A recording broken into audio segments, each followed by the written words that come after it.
QIPCO Champions Day is a very grand affair in which to bring the English flat season to its conclusion in 2025.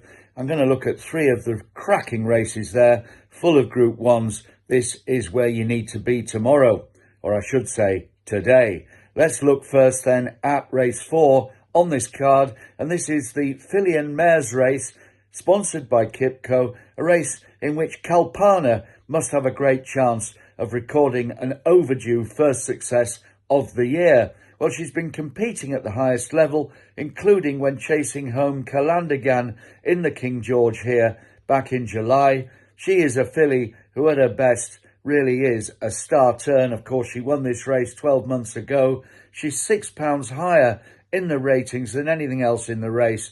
And if her exertions in France in the Arc the other day haven't taken their toll, well, I think that Kalpana can put this race to bed. I really do. Andrew Balding, of course, not that far off Aidan O'Brien in the race for the Trainers' Championship.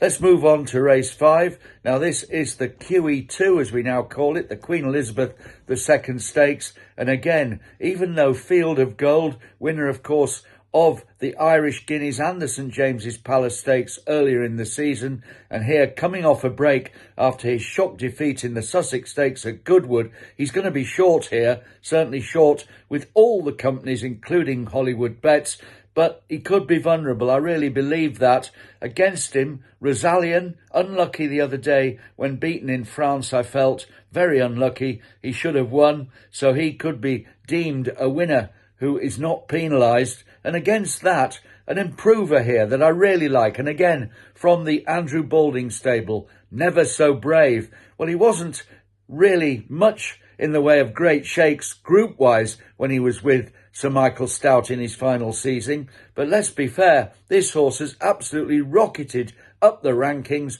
when he took out the Summer Mile here back in, I believe it was in July. He was a sensational winner, absolutely beat them stone cold. He's gone on to take out a Group 1 at York, the City of York. The form of that race has worked out really well, with the third Maranawa Charlie going on to win a big race in France. This is a horse on the up and up. He could be a big danger to the first two in the betting. He's got to be a real each-way bet, this Never So Brave. Well, let's move on to the Champion Stakes, race 6. What a matchup we have here between, of course, Calandagan. We have Ombudsman and Delacroix. Well, these three very closely matched on certain form lines. But I have to say, Ombudsman, winner of 6 of his 8 starts. He was, I think, a worthy winner of the Juddmonte at York in August. The Juddmonte considered perhaps the best mile-and-a-quarter race in the world. I believe it is. And I think that Ombudsman is a horse who can stamp his authority on this for John Gosden and William Buick.